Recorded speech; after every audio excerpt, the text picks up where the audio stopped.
नमस्कार साथियों, मैं देवेश शुक्ला आप सभी साथियों का स्वागत करता हूं आपके अपने यूट्यूब चैनल आरकेपी स्टडी प्लस पर। और जहां पे कि हम पढ़ रहे हैं उत्तर प्रदेश विशेष, जो कि हमारे एग्जाम्स यूपीएसआई, आपका यूपीपी का री एग्जाम, यूपी आरओ और यूपी एजीटीए और यूपी पेट और जितने भी यूपी से रिलेटेड एग्जाम है जिसमें कि उत्तर प्रदेश विशेष से प्रश्न पूछे जाते हैं, उन सभी के लिए बहुत ही महत्वपूर्ण क्लास है। और इस क्लास में हम आपको पूरा उत्तर प्रदेश पढ़ाएंगे, बेसिक से हाई लेवल तक। तो पिछली क्लास में आपने देखा था, इस क्लास में आप देखेंगे उत्तर प्रदेश की कृषि, मतलब कि उत्तर प्रदेश में जो कृषि है वो किस तरह से होती है, किस जगह किन जगहों पर कौन-कौन सी चीज़ों का अनाज हो गया, आपका फल हो गया, कहाँ-कहाँ पर इनका उत्पादन होता है, सब्जियाँ हो गई, आपका जो कृषि में है, अनाज भी आ जाता है, जैसे आपका गेहूँ, धान, मक्का, ज्वार, आपका फल भी आ जाता है, ठीक है? आपका यहाँ तक कि पुष्प उत्पादन जो है, वो भी आपका कृषि में ही आ जाता है। तो पिछली क्लास में हमने देखा था उत्तर प्रदेश में मृदाएँ। अब जो कृषि है वो कहाँ पे होगी? मिट्टी में होगी। कहाँ पे होगी? मिट्टी में होगी। मिट्टी यानी कि आपका मृदा। तो हमने अब जिस तरह से आपने मृदा के प्रकार देखे थे कि कौन सी मृदा कहाँ पर है, पहाड़ी और पठारी क्षेत्र में दूसरे प्रकार की मृदा पाई जाती है। आपका गंगा यमुना के जो प्लेन है यानी कि जो दोआब है वहाँ पे अलग तरह की मृदा पाई जाती है। आपका जो भाबर और तराई क्षेत्र है वहाँ पे अलग प्रकार की मृदा पाई जाती है। तो जब आप देखेंगे कि जब मृदा ही विभिन्न प्रकार की है हमारे प्रदेश में, तो कृषि जो भी है, जो कृषि है वो भी क्या होगी? विभिन्न प्रकार की होगी। जैसे किसी क्षेत्र में किसी चीज़ की अधिक उत्पादकता होगी और क्योंकि कृषि जो है आपकी पूरी तरह से मृदा पर निर्भर करती है। किस पर निर्भर करती है? मृदा पर। इस तरह से जो उत्तर प्रदेश राज्य है वो कृषि के लिए जो है अलग-अलग स्थानों पर अलग-अलग तरीके की कृषि के लिए क्या है, बहुत ही विविधताओं भरा है। कैसा है? बहुत ही विविधताओं भरा है। तो आज हम देखेंगे कि उत्तर प्रदेश की कृषि क्या है और अगली क्लास में देखेंगे कि उत्तर प्रदेश में आपका पशुपालन और उसके संबंधित आपकी मृदा, कृषि और पशुपालन से संबंधित जो भी कुछ योजनाएँ जो उत्तर प्रदेश सरकार या फिर आपकी भारत सरकार द्वारा चलाई जा रही हैं, उसको देखेंगे अपनी अगली क्लास में। तो आज की क्लास को शुरू करेंगे और शुरू करने से पहले आप सभी को क्या करना है कि हम हमारे चैनल आरकेपी स्टडी प्लस को सब्सक्राइब करना है और ज़्यादा से ज़्यादा लोगों को जोड़ना है और सभी लोग वीडियो को शेयर करेंगे, एक लाइक करेंगे, वही हमारी ऊर्जा है। आपका एक लाइक हमारे लिए ऊर्जा का काम करती है, ताकि हमें एप्रिसिएशन मिलता है कि हाँ, हम अपने वीडियोज़ पे, अपने कंटेंट पे और अधिक मेहनत करें और आप तक डिलीवर करें, जिससे कि आप अपने एग्ज़ाम में बेहतर से बेहतर कर सकें। तो इसी के साथ में शुरू देखेंगे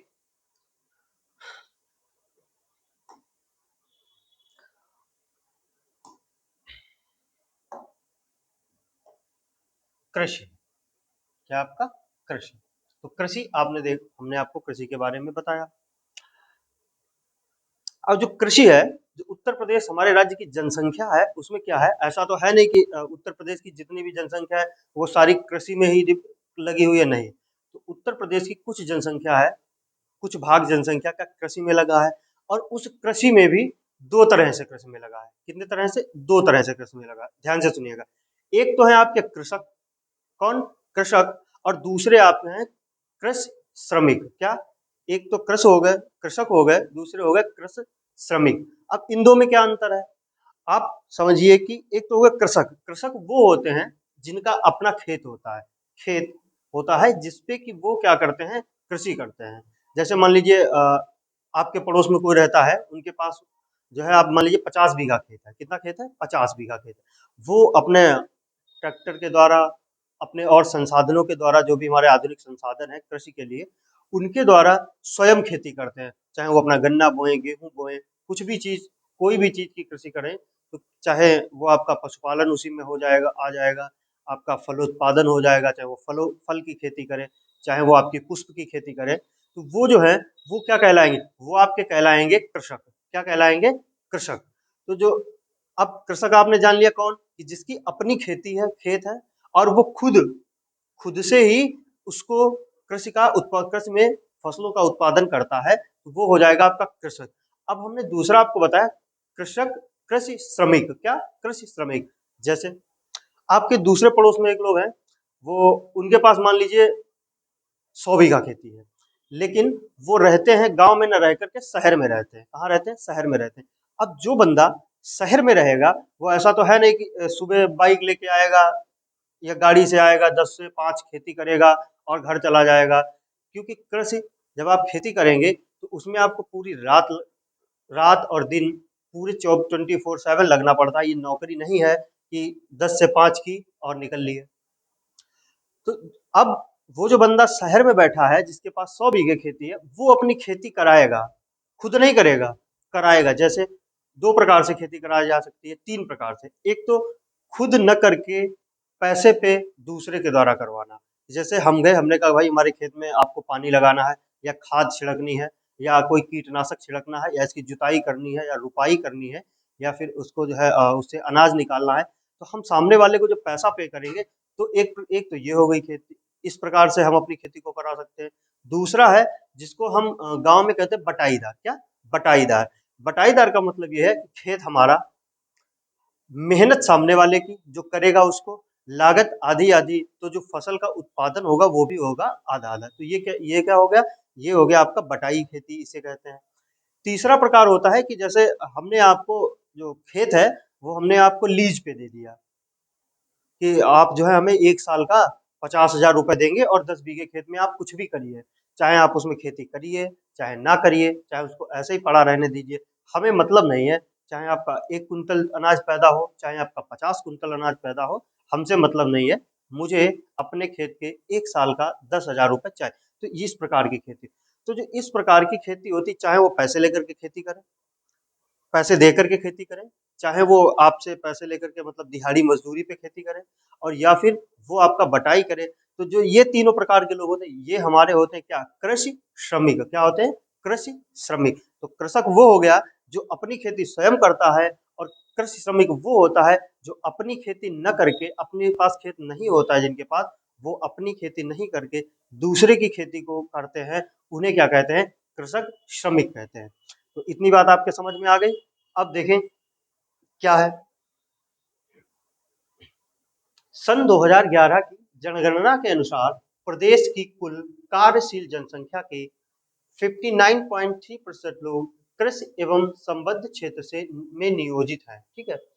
अब 2011 कौन सी जनगणना? याद रखना, 2011 की जनगणना के अनुसार, क्योंकि हमारे अभी नई जनगणना के आंकड़े नहीं आए हैं। तो अभी तक क्या है, हम 2011 की जनगणना को ही बेस मानते हैं।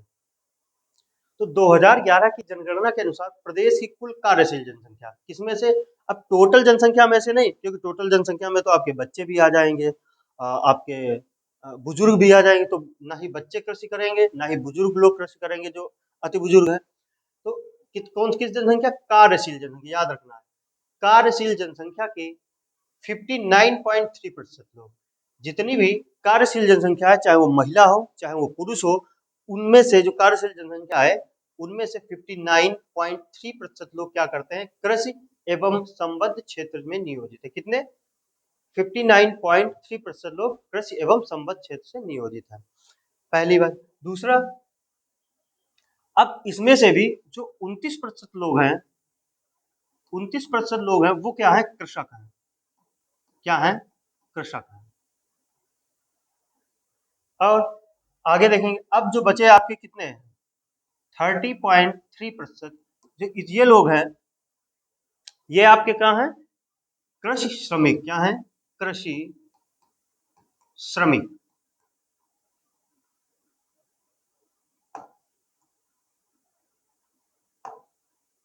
कृषि श्रमिक क्या है? आपके कृषि श्रमिक।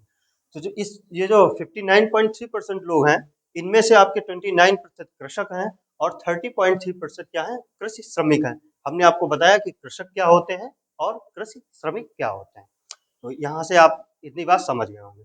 अगला पॉइंट देखेंगे।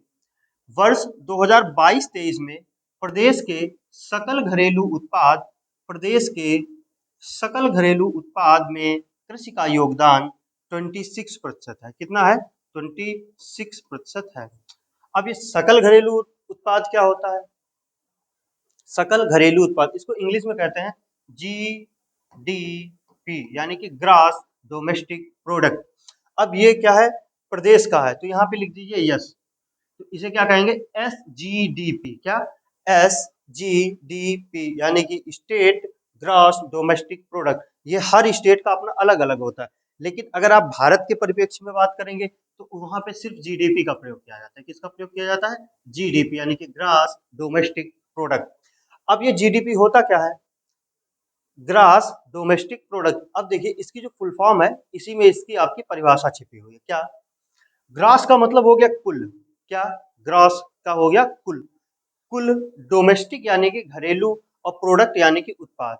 कहने का मतलब ये है, उत्तर प्रदेश का जीडीपी क्या होगा, यानी कि ग्रॉस डोमेस्टिक प्रोडक्ट क्या होगा। आप समझिए कि उत्तर प्रदेश की सीमा के अंदर उत्पादित जितने भी उत्पाद होंगे, उनकी जो अंतिम कीमत होती है वो क्या कहलाती है, आपकी जीडीपी कहलाती है। क्या कहलाती है, जीडीपी, यानी कि ग्रॉस डोमेस्टिक प्रोडक्ट।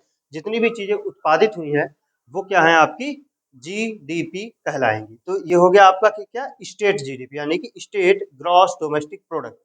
कितना है, वर्ष 2022-23 के अनुसार 26% है उत्तर प्रदेश की टोटल जीडीपी में, इसका योगदान है। किसका, कृषि का।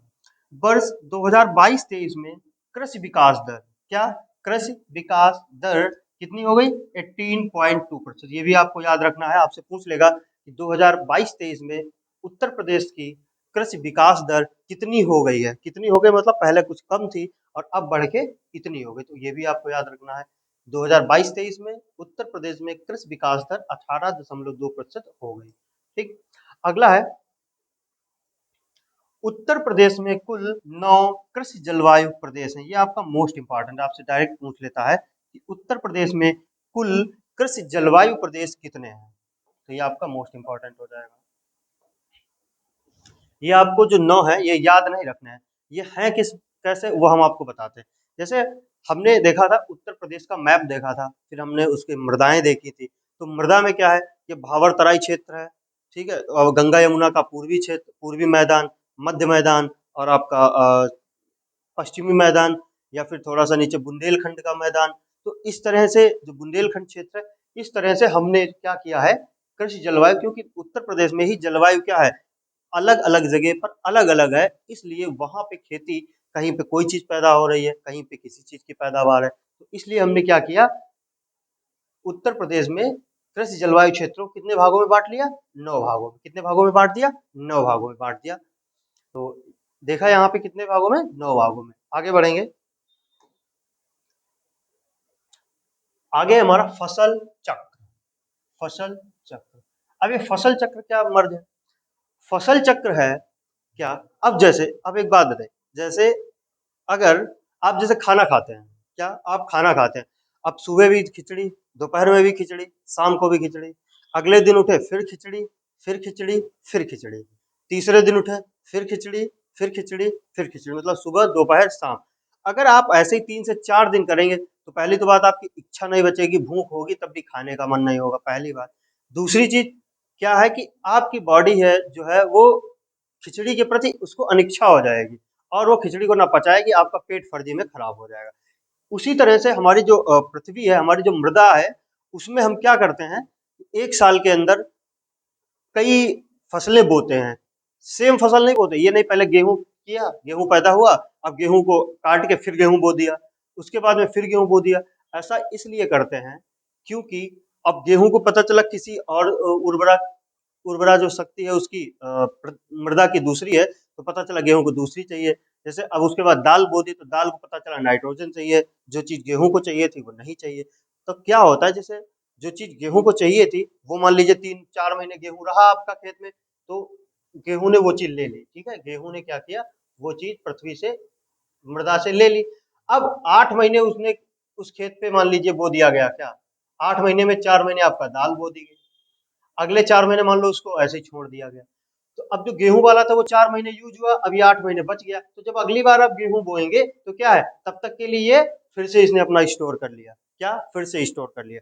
तो इसीलिए हमें क्या है, फसल चक्र बहुत जरूरी होता है। क्या होता है, फसल चक्र, जिसमें कि हम बदल बदल के अनाजों को या दूसरी चीजों को बोते हैं और उनका उत्पादन हमें क्या मिलता है, अच्छा मिलता है।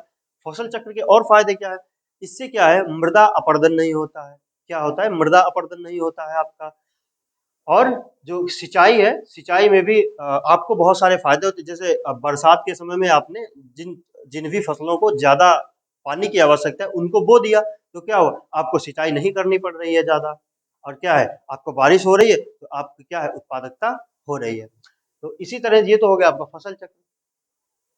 अब फसल चक्र में आप देखेंगे कि जो उत्तर प्रदेश राज्य में है, तीन तरह की फसलें की जाती है। कौन सी, तीन तरह की। पहला हो गया आपका रबी की फसल, उसके बाद में हो गया खरीफ की फसल, और उसके बाद में हो गया जायद की फसल। रबी बोई गई, रबी को काटा, फिर खरीफ बोई गई, खरीफ को काटा, फिर जायद बोई गई,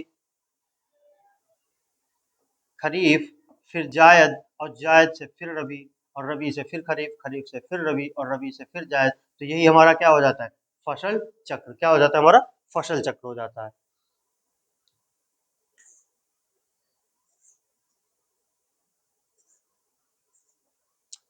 अब ये जो आपकी रबी की फसल है, ये बोई कब जाती है, तो ये जो रबी की फसल है वो आपकी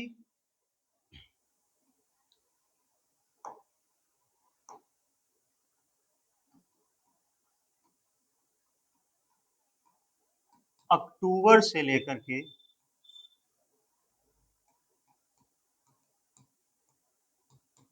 दिसंबर के मध्य बोई जाती है। कब बोई जाती है, अक्टूबर से लेकर दिसंबर के मध्य बोई जाती है, और आपकी अप्रैल और मई में कट कर, मार्च अप्रैल में कट कर ली जाती है। क्या,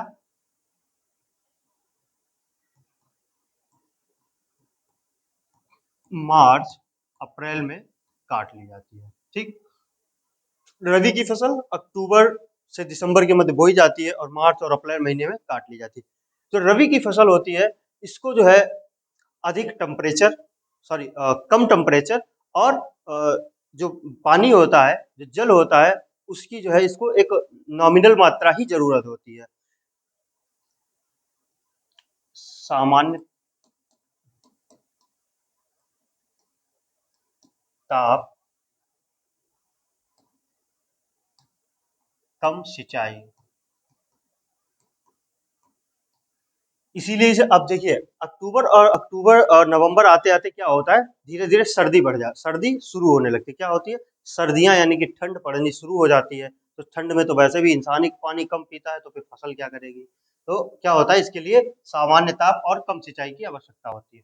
अब रबी में कौन कौन सी फसलें की जाती हैं, पहला तो आपका हो गया गेहूं। क्या हो गया, गेहूं। आपसे पूछा जाता है एग्जाम में कि इनमें से कौन सी फसल रबी की फसल है या रबी की फसल नहीं है। तो आप देखेंगे, गेहूं हो गया आपका, चना हो गया,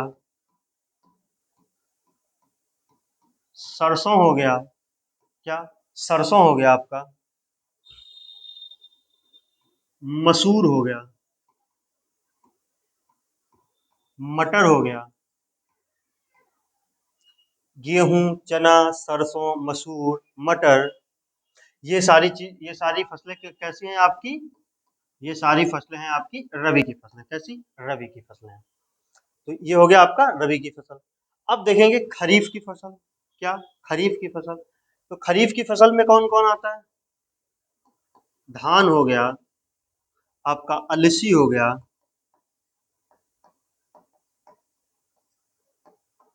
उड़द हो गया, तिल हो गया। ये सभी चीजें क्या है, आपकी खरीफ की फसल में आती हैं। अब जो खरीफ की फसल होती है, इसे अधिक पानी की आवश्यकता होती है। किसे, खरीफ की फसल में अधिक पानी की आवश्यकता होती है, इसलिए इसे अधिक पानी और अधिक टेम्परेचर की आवश्यकता होती है।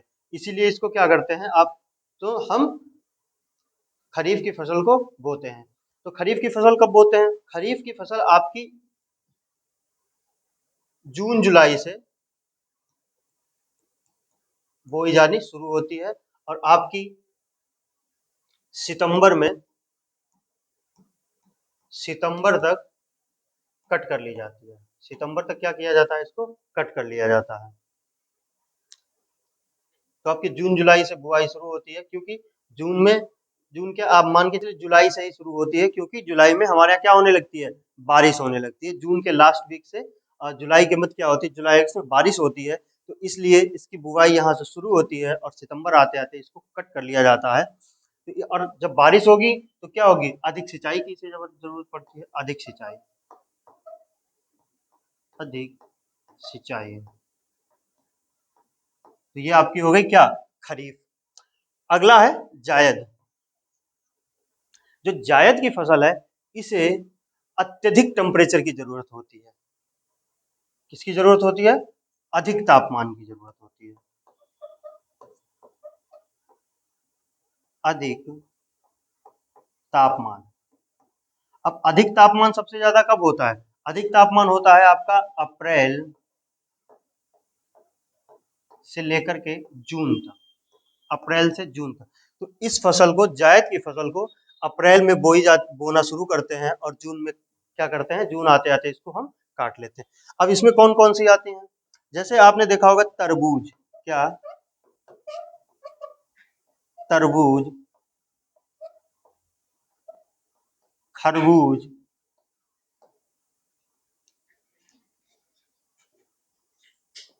खीरा,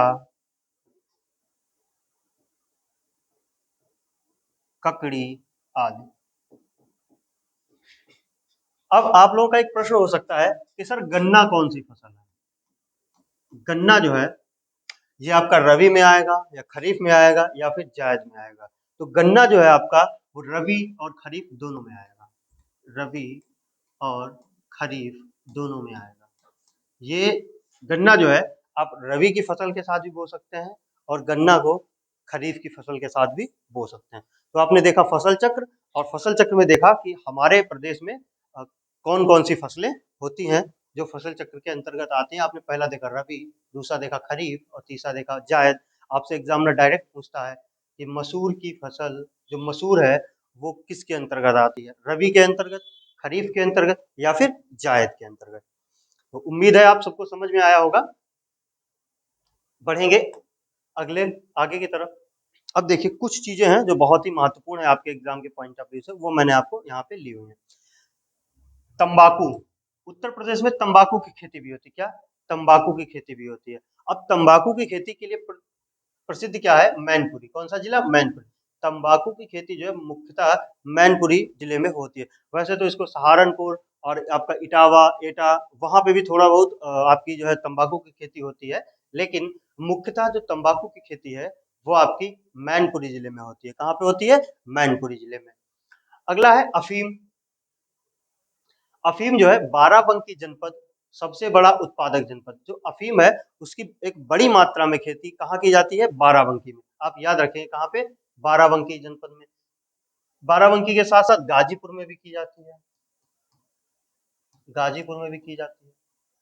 अब वहीं गाजीपुर में क्या है, आप देखिए गाजीपुर में राज्य की एकमात्र अफीम फैक्ट्री, जो उत्तर प्रदेश राज्य की जो एक मात्र फैक्ट्री है अफीम फैक्ट्री, वो हम ही कहाँ, हमारी कहाँ स्थित है, गाजीपुर में।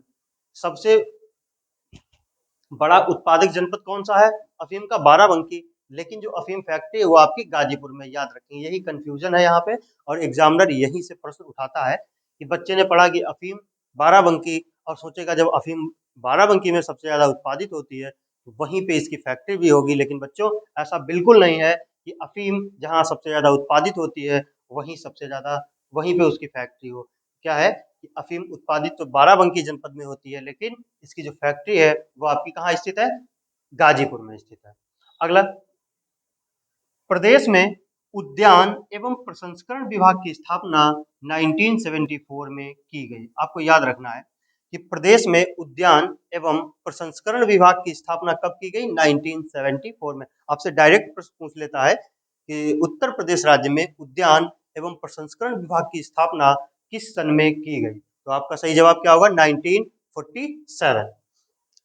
केंद्रीय उपोष्ण बागवानी संस्थान ये कहाँ है, ये आपका है लखनऊ में। डायरेक्ट आपसे क्वेश्चन पूछता है। हमने आपको बहुत ज्यादा डिटेल वो सब हम आपके लिए नहीं लेके आए, जो मेन मेन पॉइंट है आपके कृषि से आते हैं एग्जाम में और जो किताबों में महत्वपूर्ण है, हम वही पॉइंट आपके लिए लेके आए हैं। केंद्रीय उपोष्ण बागवानी संस्थान आपसे डायरेक्ट पूछता है कहाँ है, तो आपको बताना है लखनऊ में। कहाँ पे है, लखनऊ में। आगे बढ़ेंगे। अगला हमारा है फल उत्पादन। क्या? फल उत्पादन। अब फल उत्पादन में भी जो उत्तर प्रदेश राज्य है वो एक अग्रणी राज्य है। क्या है? अब ये नहीं कहेंगे सबसे ज्यादा फल उत्पादन उत्तर प्रदेश में होता है, लेकिन एक अग्रणी राज्य है। क्यों? आपने देखा होगा कि लखनऊ के आसपास मलिहाबाद, आपका जो मेरठ, ये क्या है? ये आपकी फल पट्टियां हैं। क्या है? फल पट्टियां हैं। आपका जो लखनऊ के आसपास का क्षेत्र है वहां पे आप देखेंगे दशहरी का बहुत बड़ा उत्पादन होता है। ऐसे ही आप देखेंगे कि बनारस के साइड में वाराणसी में आपका आम का बहुत बड़ा उत्पादन है। सहारनपुर में हो गया, मेरठ में हो गया। तो अब आंवला है, ये भी आपका फल में आता है। प्रतापगढ़ में आंवला सबसे ज्यादा पैदा होता है। आपका अमरूद हो गया, पपीता हो गया, केला हो गया, तो जितने भी फल हैं इन। अब अगर आपसे कोई पूछे उत्तर प्रदेश में सेब का उत्पादन किस जिले में होता है, तो आपको बताना है कि सेब कश्मीर में पैदा होता है, हिमाचल प्रदेश में पैदा होता है, लेकिन उत्तर प्रदेश में सेब का उत्पादन नहीं होता है। तो जो बहुत ही महत्वपूर्ण आपके लिए फल हैं जिनसे प्रश्न आते हैं, वो हम आपके लिए 2 से 3 हैं जो हम आपको यहाँ पे पढ़ाएंगे। तो सबसे पहला है हमारा आम। क्या है? आम।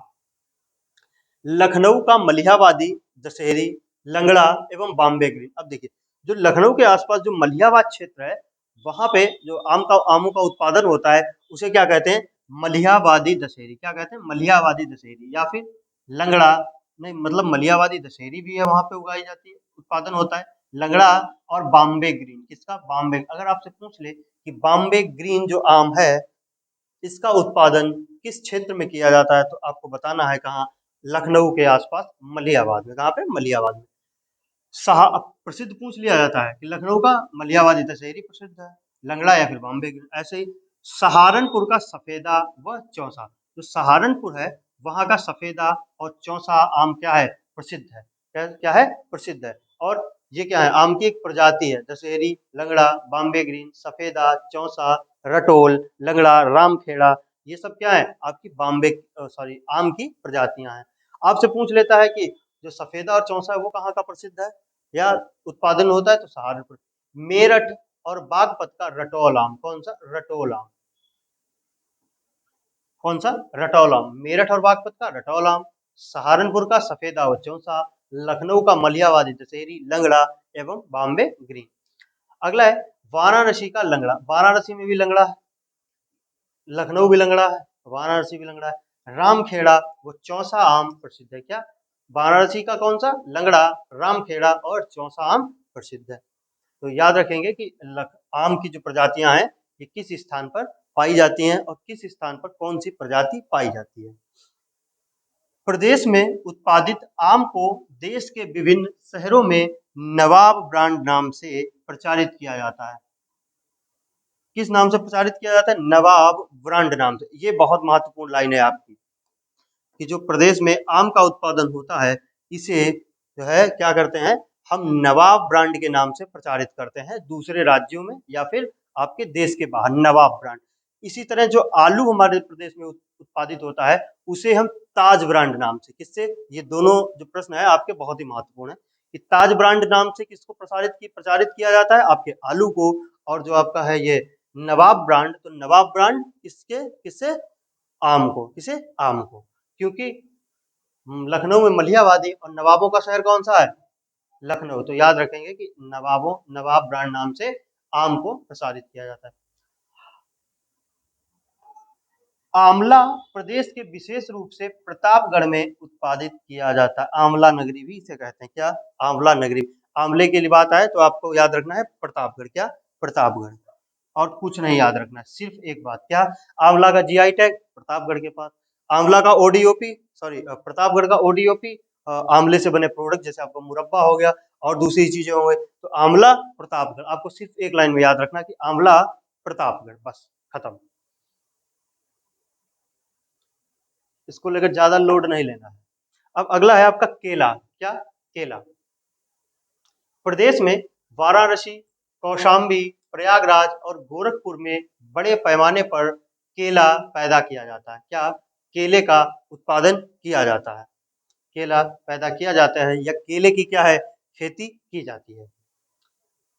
अब केले की जो प्रजातियां हैं, कुछ प्रजातियां हैं केले की। क्या? प्रजाति। आपसे ये कुछ नहीं पूछेगा कि कहाँ उत्पादित किया जाता है, कहाँ नहीं उत्पादित किया जाता है, क्योंकि हर जगह आप उत्पादित कर सकते हैं। आपने देखा होगा कि आपके घर में या गार्डन में कहीं ना कहीं एक केले का पेड़ होगा उसमें भी केला उत्पादित, इसका मतलब ये थोड़ी कहेंगे कि आपके घर में केला उत्पादित होता है। तो ये तो आपको एक मोटा मोटा बताया गया। अब प्रश्न आता है आपके इस लाइन से कि इसकी प्रजाति पूछ लेता है कौन, मालभोग, चीनी चंपा, अल्फान, अधेश्वर और दूध सागर। आपसे पूछ लेगा कि इनमें से कौन सी केले की प्रजाति नहीं है, आपको 3 इसमें से दे देगा और चौथा आपको क्या कर देगा, पता चला आम का डाल दिया आपसे। तो अब आपको बताना होगा कौन सी प्रजाति नहीं है। तो आपको याद रखना है केले की प्रजाति कौन कौन सी, मालभोग, चीनी चंपा, अल्फान, अधेश्वर और दूध सागर। अगला पॉइंट, लीची प्रदेश के सहारनपुर, शामली, मुजफ्फरनगर और मेरठ आदि जिलों में प्रसिद्ध है, लेकिन जो लीची का मेन उत्पादन है वो आपका कहाँ पे है, शामली और सहारनपुर, याद रखना है शामली और सहारनपुर। अगला, माल्टा, क्या, माल्टा, माल्टा प्रदेश के सहारनपुर, मेरठ और वाराणसी जिलों में उत्पादित होता है। माल्टा आपका कहाँ, सहारनपुर में, लीची भी आपका सहारनपुर में, माल्टा सहारनपुर, मेरठ और वाराणसी आदि जिले में आपका इसका कृषि की जाती है। अब अगली है आपकी सब्जी एवं मसाला उत्पादन, क्या, सब्जी एवं मसाला उत्पादन। अब सब्जी में सब्जी का राजा आलू, तो सबसे पहले क्या देखेंगे, तो सबसे पहले हम आलू के बारे में बात करेंगे। उत्तर प्रदेश आलू के उत्पादन में अग्रणी राज्य, क्या है, अग्रणी राज्य। इसका मतलब ये है कि देश में जितना भी आलू पैदा होता है उसमें से सबसे ज्यादा आलू कहाँ उत्पादित किया जाता है, तो सर्वाधिक आलू आपका उत्तर प्रदेश में उत्पादित किया जाता है। क्या, उत्तर प्रदेश में इसकी कृषि सबसे ज्यादा होती है। अब अगला पॉइंट, केंद्रीय आलू संस्थान अनुसंधान संस्थान कहाँ स्थित है, शिमला में, मोस्ट इंपॉर्टेंट। अब ये समझिए जिस पे हम पेन चला दें इंपॉर्टेंट, वो मान के चलिए आपके एग्जाम में कहीं ना कहीं 90% आना ही आना है। केंद्र, अगर कृषि से प्रश्न पूछा जाएगा तो यहाँ से आने की संभावना 90% हो जाती है। केंद्रीय आलू अनुसंधान संस्थान कहाँ स्थित है आपका, शिमला में, ठीक है। अगला है उत्तर प्रदेश में आलू अनुसंधान केंद्र गाजियाबाद में स्थित है, कहाँ स्थित है, गाजियाबाद। अगर आपसे पूछे कि उत्तर प्रदेश में आलू अनुसंधान केंद्र कहाँ है, तो गाजियाबाद में है, लेकिन आपसे पूछे कि केंद्रीय आलू अनुसंधान संस्थान कहाँ है, तो वो आपका हो जाएगा शिमला में। तो दोनों को याद रखना है कि केंद्रीय आलू अनुसंधान संस्थान आपका शिमला में और उत्तर प्रदेश में आलू अनुसंधान संस्थान कहाँ पे है आपका, गाजियाबाद में। देखो अगला पॉइंट, प्रदेश में 3 कृषि निर्यातक क्षेत्र कौन, लखनऊ, सहारनपुर, आगरा में है, आगरा।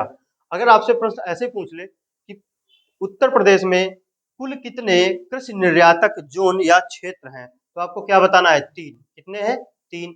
कौन कौन से हैं आपके, लखनऊ, सहारनपुर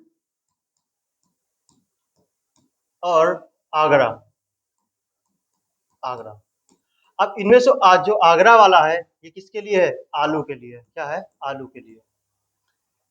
में से आगरा आलू के लिए स्थापित है। जो आपका कृषि निर्यातक जोन है वो जो आगरा वाला है ये किसके लिए है, आलू के लिए।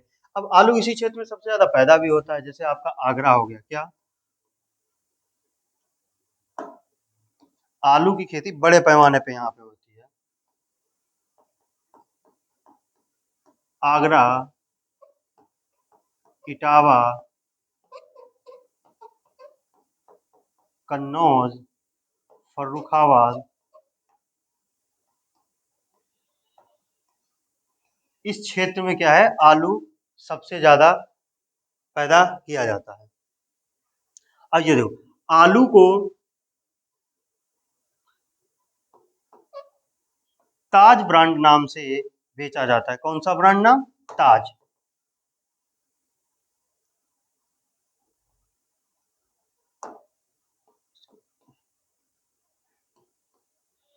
ताज। अब ये ताज कैसे याद रखेंगे, इसका जो आपका निर्यातक क्षेत्र क्या है, आगरा, और आगरे में क्या है, ताजमहल है, तो याद रखेंगे ताज ब्रांड से आलू, और आलू का जो निर्यातक जोन है वो कहाँ पे है, आगरा में है। अगला है मैथा आयल, मैथा आयल शुद्धता की जांच के लिए कन्नौज में fragrance and flavour development centre की स्थापना की गई। आपके लिए ये एक लाइन में इतना महत्वपूर्ण है कि उत्तर प्रदेश राज्य में fragrance and flavour development centre की स्थापना उत्तर प्रदेश के किस जिले में की गई? तो आपको क्या बताना है? आपके कन्नौज जिले में। सिर्फ इतना याद रखना है, fragrance and flavour development centre कहाँ स्थित है?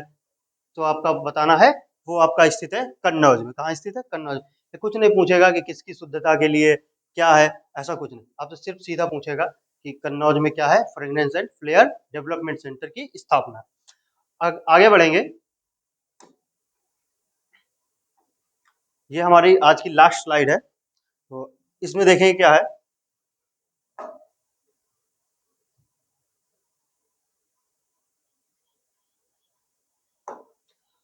महोवा। महोबा जो है उत्तर प्रदेश में पान उत्पादन के लिए विशेष रूप से जाना जाता है। किसके उत्पादन के लिए महोबा जाना जाता है? आपका पान उत्पादन के लिए। पान का जीआई टैग ये भी किसके पास है? आपका महोबा के पास है। तो महोबा पान, जैसे आपने याद किया आपका प्रतापगढ़ आंवला के लिए, उसी तरह से आपको याद रखना है एक लाइन में कि पान के लिए जो भी होगा वो क्या होगा? महोबा में होगा। कहाँ पे? महोबा। देखिए अगली लाइन, 1981 में पान अनुसंधान एवं प्रशिक्षण केंद्र की स्थापना महोबा में की गई। कहाँ पे की गई? पान अनुसंधान एवं प्रशिक्षण केंद्र की स्थापना कहाँ की गई? आपको महोबा में की गई। आपको अब ये खई के पान बनारस वाला से पान सुन के बनारस मत पहुंच जाना। पान के बारे में अगर कुछ पूछेगा तो वो आपका महोबा ही होगा, नहीं तो बनारस चले जाओगे, निगेटिव हो जाओगे। जीआई टैग महोबा के पास, पान अनुसंधान आपका प्रशिक्षण केंद्र कहाँ पे है? महोबा में है। तो पान से आपको इतनी याद रखना। अब ये है आपका जेट्रोफा, ये बहुत महत्वपूर्ण है। ये महत्वपूर्ण आपका इसलिए है क्योंकि जो हम अपनी गाड़ियों में जो हमारे इंजन है उनके दहन में जो हम पेट्रोल फ्यूल यानी कि पेट्रोल और डीजल का इस्तेमाल करते हैं, इसके इसके विकल्प के तौर पे जेट्रोफा को देखा जाता है। क्यों? ये जो डीजल होता है, जो डीजल का क्या है? ये प्रतिस्थापक है। जैसे डीजल हम गाड़ियों में डालते हैं उसी तरह से जो जेट्रोफा का ऑयल होता है, जो जेट्रोफा के बीज से पैदा होता है। किससे?